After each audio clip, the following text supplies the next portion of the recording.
All right, welcome back to the channel, guys. Today we're going to be looking at Microsoft Copilot in Excel.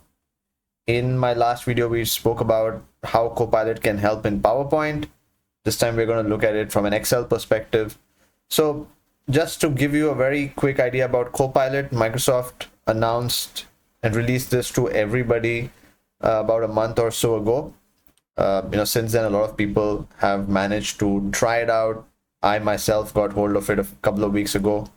And today I'm going to show you what we can do with Copilot on Excel, what we cannot do where Copilot struggles.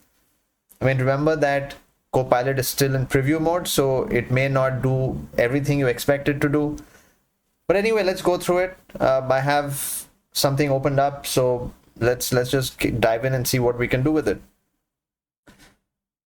So if you can see up on my screen here, right over here, you'll see that I have an Excel sheet that's been opened up, and I have some data in my Excel sheet.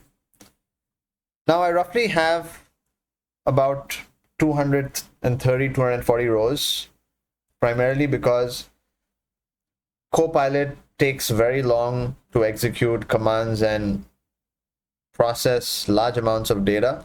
And sometimes it just fails to do so. We still don't know what's the limitation with the number of rows or the number of cells that have information, but just know that it takes a long time if you have a lot. So I've just reduced it for the demo so that we can see what can be done with Copilot.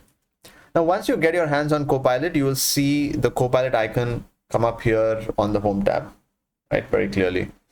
So you got to click on it and it opens up, as you can see here, it opens up a preview window, a chat window, an assistant window, whatever you want to call it. And this is where we interact with Copilot to do things on Excel. Now, first and foremost, what you need to have on your Excel sheet is a table. So Copilot doesn't work with just, a range of data. You need to transform it into a table. If you don't know how to do that, Copilot tells you, hey, I can convert this to a table for you. And you can just go ahead and click on convert, and it'll convert that to a table. And it's told you that it tells you that, I've done the operation. Now, with Copilot in Excel, there are a few things that you can do, which are listed here on the top. First and foremost, you can add formula columns. It would recommend new columns that you can add from the data. You can highlight information similar to how you would do conditional formatting on Excel. You can sort and filter information, and you can analyze the data, and it will allow you to create charts. So let's go through each one of them and see what it can come up under each category. So the first one is adding formula columns. So what it tells you when you click on that, it says that I can quickly add new columns with formulas. You can select either one of the suggested prompts, or you can enter your own prompt. So in the suggested prompts, it randomly comes up with a column that combines two other columns, or to compare credit and annuity, for example. Oh, by the way, before we dive into this, the information or the data that I have is pertaining to banking loans. So it's just information about customers who have taken loans from the bank and some of their demographic information. All right. Now, what you can do is you can type your own prompt as well. You can say, I want to create a new column.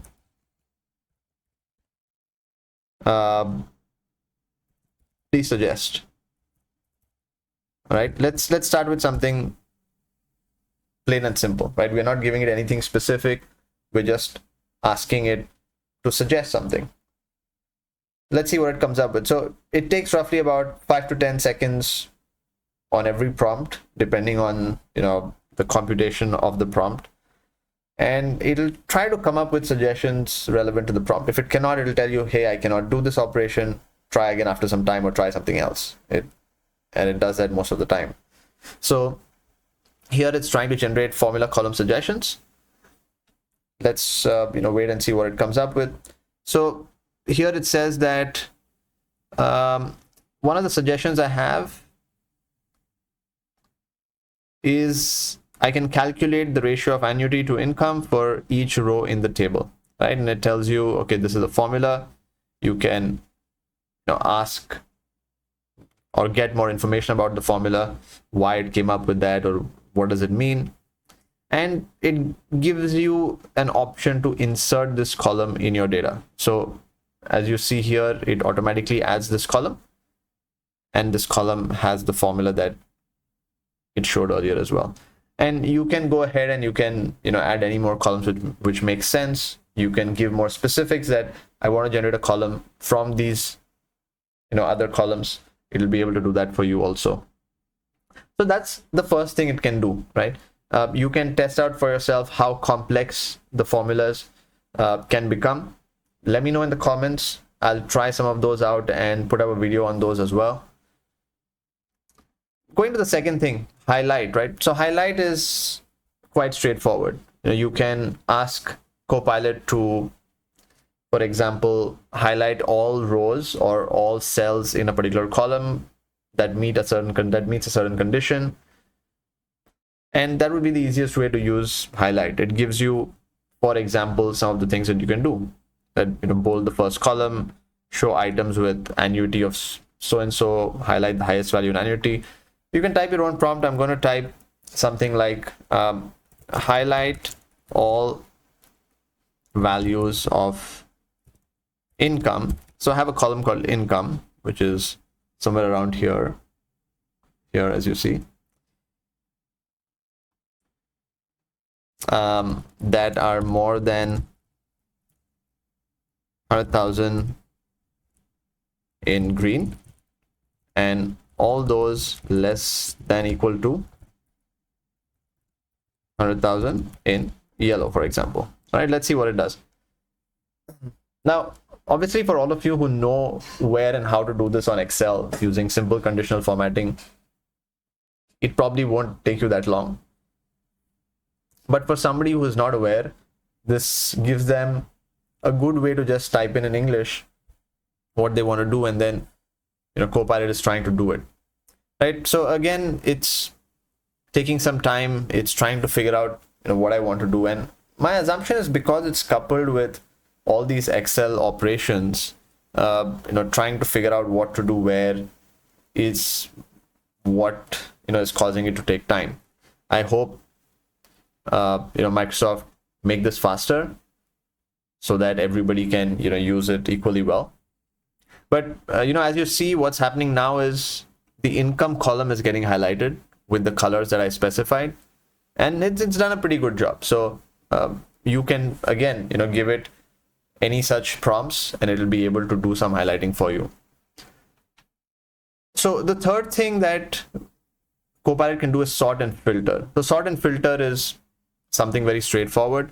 You can ask it to filter out certain things. You can ask it to sort from highest to lowest, lowest to highest, so on and so forth. Let's use one of the suggested prompts which says show items with family status of civil marriage. So this is the family status column here, and what we have asked it to do is simply just filter out that column. Again, for somebody who doesn't know where the filter button is or how to filter, well, this is an option, but it may not be really helpful for each and everybody out there. So as you see here, it's filtered out civil marriage, and you can ask it to remove all filters as well.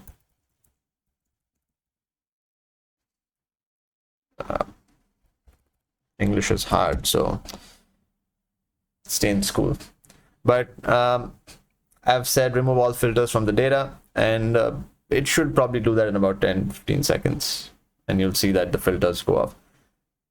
So that's the third thing. You can ask it to sort. It'll sort in whatever order you want, and it does a good job about that as well. So here, as you see, it's removed all the filters. We are back to status quo. The most exciting thing, though, probably is its ability to come up with certain charts and suggest some insights. Again, it depends on what kind of data you have. Some data could be too complex. This data is not very complex, not very, very easy as well. So when we click on the analyze button, again, you don't need to click, you can just type, but just to get a suggestion. You can click on that and it says, I can analyze the data and show insights in charts and pivot tables. So this concept of pivot table, everybody may not know, right? And this could probably help those people create charts and reports much faster. So let's say, for example, we want to know, or let's just, type it in a simple prompt. All right, let's not give any specific columns.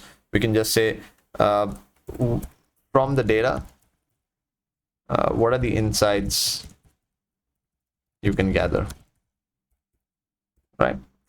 So it'll try to study the data. If it's able to get you anything, it will tell you that, hey, this is what I can get.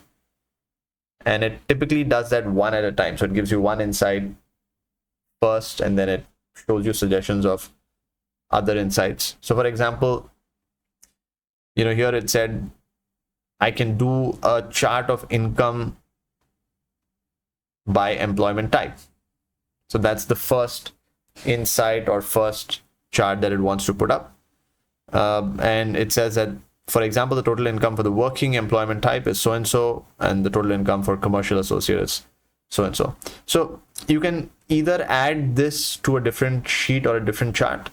You can see another insight, so it'll generate something from other columns. Or you can add all insights to grid, meaning, let's say it has gathered 10 or 20 insights, then you can add all of those to the grid as well. So let's try to do that. Okay, let's try to say add all insights to grid.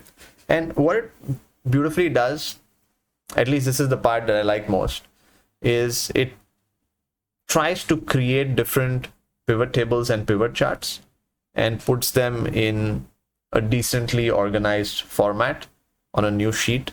And we'll see that in just a bit once it comes up. So if you've clicked on that, you'll see it's trying to do something. A lot of things are going on in the background. And voila, it comes up with different charts. Initially, we obviously have to go in and see what are the charts it came up with. Why did it come up with those? But it gives you a decently prepared report.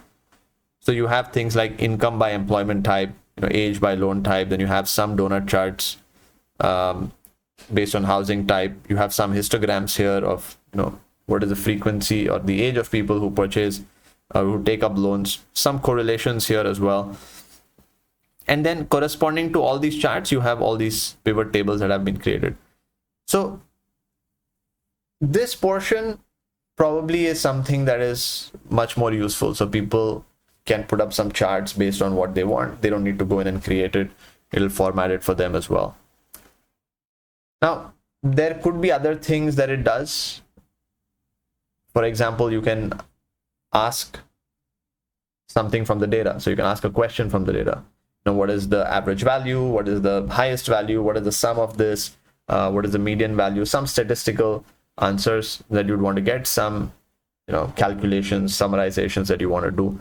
These are things you can ask, and it should be able to give you that.